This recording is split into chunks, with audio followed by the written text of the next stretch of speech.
Hi, it's Anika from Living for Later, here to just bring to you part 3 of It Pays to Obey.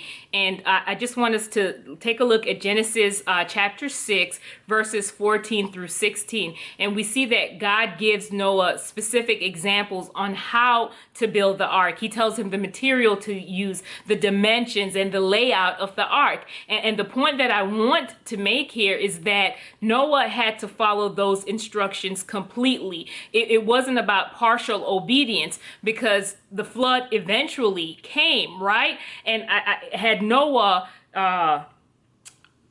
got creative and say, you know what, I'm just going to do this my way. At least I'm building the ark. I'll just use whatever it is that I feel, material would work better, or change the dimensions. When the flood came, he could have easily sank. There's no telling. But because he followed God's instructions to a T, when the floods came, Noah was able to float. And I think it's important for us to take note of this point, because we live in a fallen world. And just because we love Jesus, it doesn't exempt us from going through difficulties. As a matter of fact, the scriptures promises us, right, that we will have difficulties. It says, many are the afflictions of the righteous, but the Lord will deliver them out of them all. And I think that it's important for us to recognize that it's all about our obedience, right? So when difficulties come, because I have followed God's specific examples, it allows me to float, right? When the floods of life come, I will experience difficulties. And I think about it, we could easily read the story and say, okay, well, Noah was a righteous man. Why didn't God keep him from the flood?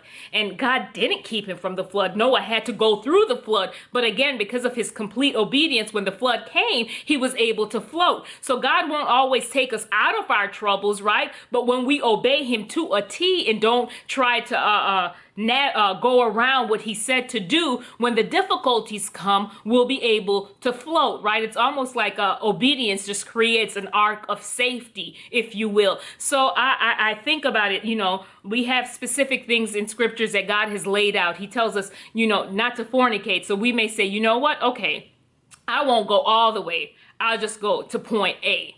Partial obedience, right?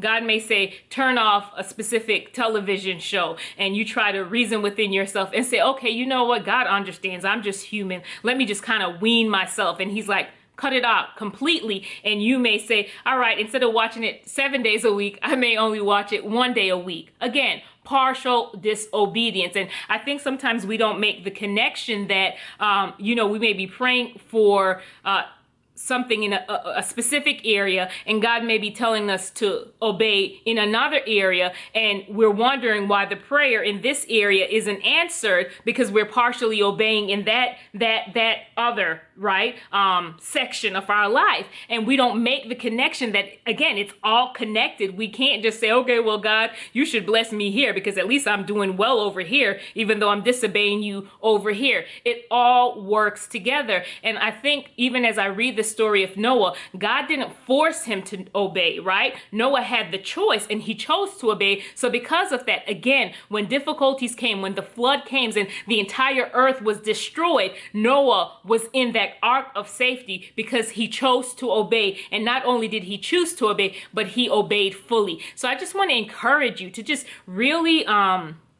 take a look, take inventory. What is it that God is telling you to do? And you're just, making baby steps, if you will. And God is like, listen, I'm ready for you to sprint with what I've told you to do and obey me completely, and not pick and choose when you want to do it. And I just think about, I'll tell on myself here. God had given me specific dietary changes that I needed to make. And, in my mind, I was like, God, I'm already doing pretty well. I eat, pretty clean for the most part. So this little thing, why are you telling me? And he's like, listen, I said completely cut this specific thing out.